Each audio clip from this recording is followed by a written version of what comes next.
I had been searching for happiness my entire life, and I never found it until I gave it away.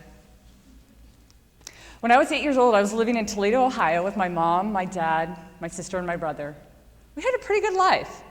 We lived on a corner lot, 2-story house. We had a pool in the backyard. Who has a pool in Toledo?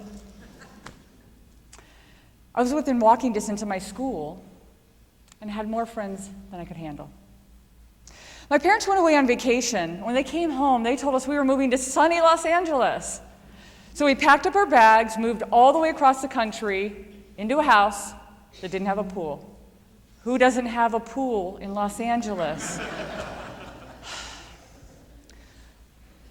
Within a few months of being there, we came home one night to find that our house had been robbed. We walked in, the place was trashed. Furniture tipped upside down. Drawers and cabinets pulled out. Broken glass everywhere. And I think for my parents, broken dreams as well. Of course, I did the only logical thing I should do. I ran into my room really quick to see if my Barbie house was still there. Short time after the divorce, my parents came into my room and told me that they needed to talk. They told me that they were going to get a divorce. I don't think I knew what that meant exactly, but my mom was going to move out, and I was pretty sure that my life was going to change forever. I felt like I had bad stuff coming at me from every single direction. And for the first time in my short life, I just wanted to disappear. I wanted to go away and never come back. I remember at that time, I kept seeing these commercials on the TV over and over. They were for the Big Brothers of Greater Los Angeles. This commercial featured a young boy who was having some problems at home. This man would come to his house, pick him up, they would hang out, they had fun, and at the end of the commercial, the man had his hands on the boy's shoulders. They both were smiling, and it said, "Mentor a boy, change a life." I remember thinking at the time, why don't they have something like this for girls? I would love to hang out with somebody, and I could sure use a smile. 30 years later, I'm in Portland, Oregon. I have a family of my own. Somebody invites me to a charity breakfast, and it's for the Big Brothers, Big Sisters. And I immediately thought back to that time when I was young and I saw these commercials. Except for now, it was Big Brother, Big Sister, which I thought was a nice addition.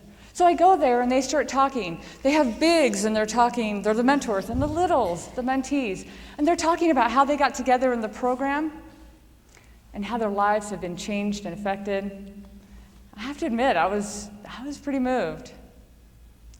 Actually, you guys, I'm kind of a baby. I think I cried. I filled out one of their forms, and a few days later, somebody called me and asked me if I wanted to become a big sister. A big sister? Whoa! Immediately, my shields went up. We all know them. I'm too busy. I don't know if I'd be any good. Now's not really a good time. Well, I had just started my business. I was in the middle of writing a book. And to top everything off, I was in the middle of a divorce. Really wasn't a good time. But then she started telling me about the need that was out there. Did you know that there's something called a mentoring gap? There are 18 million kids in the United States alone that desire mentors. Only 3 million are in formal mentoring programs. That leaves 15 million kids out there. Kids that were just like me, that are desiring a mentor. So as she started to tell me about that, I really felt this shift. I felt like the priority for my time and the need that was out there was outweighing it. So I decided I would do it. I would become a big sister. A few weeks later, they called and told me that they had somebody perfect for me. Ariana, she's 6 years old. Ariana and I started hanging out doing all sorts of things. We went bowling, we went horseback riding. We rode in the convertible. We went geocaching. We sat around and took silly selfies and posted them on Facebook. And then there was this one time we decided we were going to do something totally crazy. We were going to turn off our cell phones for 24 hours. Yeah, actually turn them off. And these are some of the fun things that we did that day. Ah, it's so wet! Oh my gosh! Ah! Keep running! Keep running!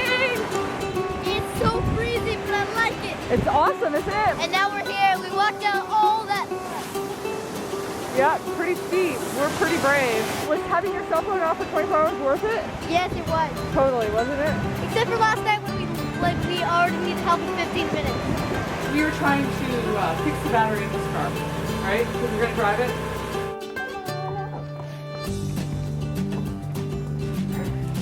So cool. Are you videotaping? Yeah, I'm videotaping.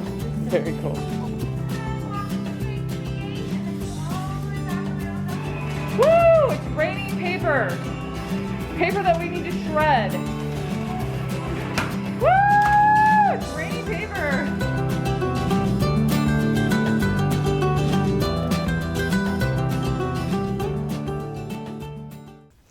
We had so much fun that day. Actually, I didn't think we were going to make it the full 24 hours. Within the first 15 minutes, we were trying to bake some cookies.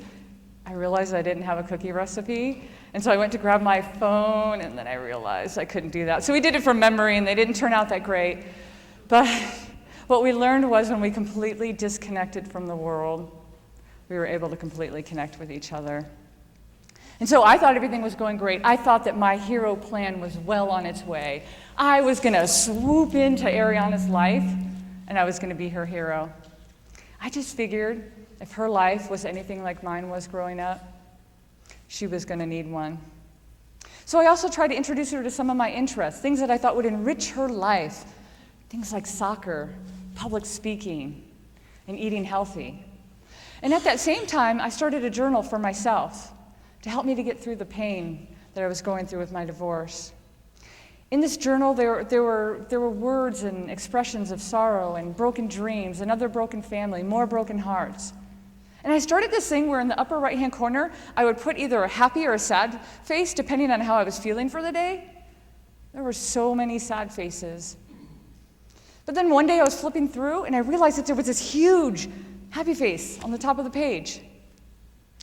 And it was a day that I took Ariana roller skating. She didn't know how to skate, and even though I hadn't been skating for decades, I thought I would teach her with my best techniques. We ended up on the ground a lot, but it was really fun.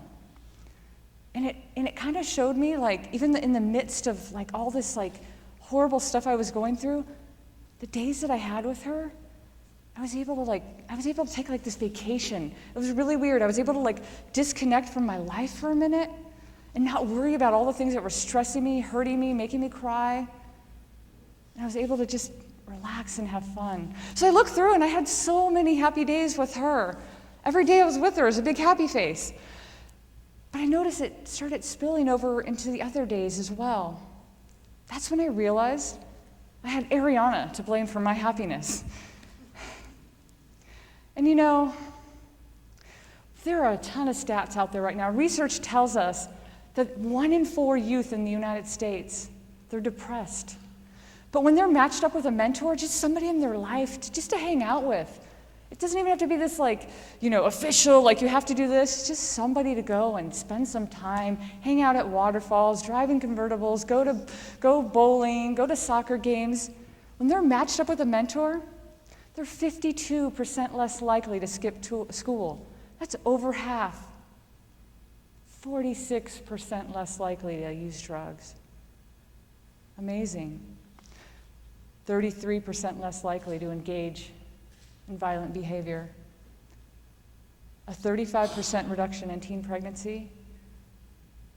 And one of the ones I love the most, 77% increase in goals and aspirations.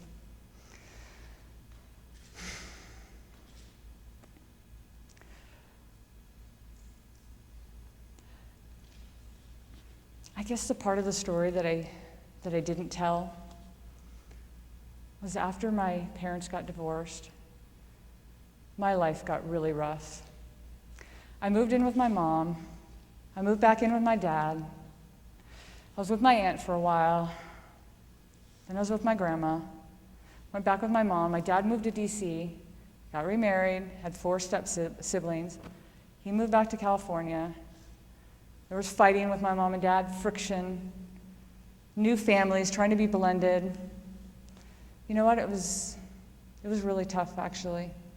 And what I did to survive is I just built this huge shell around me.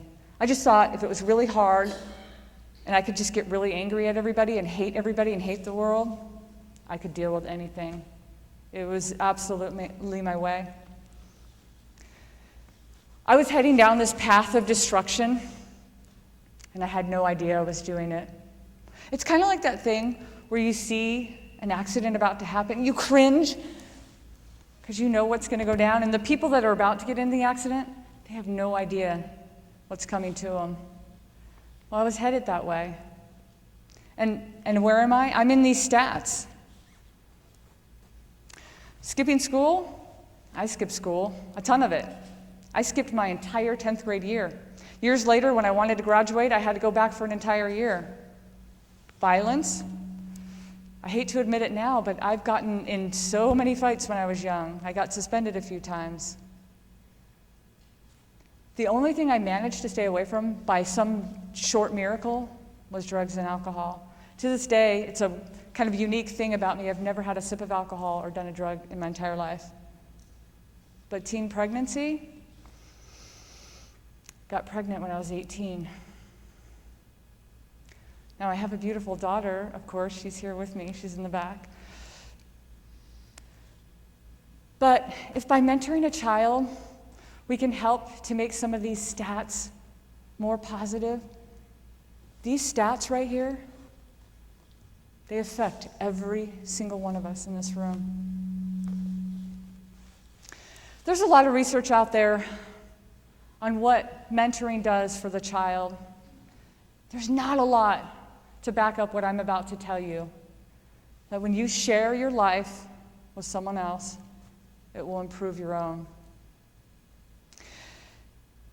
In 2013, the Columbia University did a study, the World Happiness Report of 2013. And they talked to great length about what makes us happy. And what I found out from that was that when you do things for other people, when you mentor, you're happier. For me, I was much happier, more generous, more compassionate, less angry, 92.5% less likely to flip somebody off. You know what? I needed that, by the way. But in their studies, what they found out was that when we're doing things for ourselves, that we're happy. But there's 2 types of happiness. There's hedonic happiness and eudaimonic happiness. Hedonic happiness is when we are doing things for ourselves. It's that instantaneous, in the moment, like you're enjoying what you do. Maybe it's eating a piece of chocolate cake. Maybe it's going on a bike ride or hanging out with your family or friends. Eudaimonic happiness, it's more of that long-term, constant happiness. It's your overall satisfaction in life. The hedonic happiness, however high it may take you, however much fun you're having in that moment, it doesn't sustain. And what they found in their 156-page report was that when we do things with and for other people, we are at our greatest eudaimonic happiness. So I started thinking about that in my life, and I thought, that's why I have Ariana to blame for my happiness. I'm able to get both of those types of happiness. And I gave this condition, I gave it a term. I called it the giver's reward. It's that sense of fulfillment, well-being, and happiness that you receive when you give your time and life to somebody else. Remember all those things I was telling you I was trying to get Ariana interested in? I tried to get her interested in soccer. I thought soccer's a great sport, great way to get physically fit and to stay healthy. I wanted to get her involved in public speaking because I knew that it would boost her confidence level. I knew that she'd become a better communicator and leader throughout her life, and that could only be good. And finally, eating healthy, which all young kids want to do, right? I thought that it would help her to make good choices in life and that she'd be healthier overall. She resisted every single one of these things. And the one thing that we never talked about was the one thing that she clung on to. So I started thinking, am I right for her? Am I making an impact on her life? Am I the right mentor for her? And just about that time I started having those doubts. That's when this happened. One thing I've known about Cathey is that she has never taken a sip of alcohol in her entire life and has never done any drugs in her entire life either. A few months ago, while Cathey and I were in her car, I said I wanted to be just like her, never do any drinking or do any drugs in my entire life, just like her.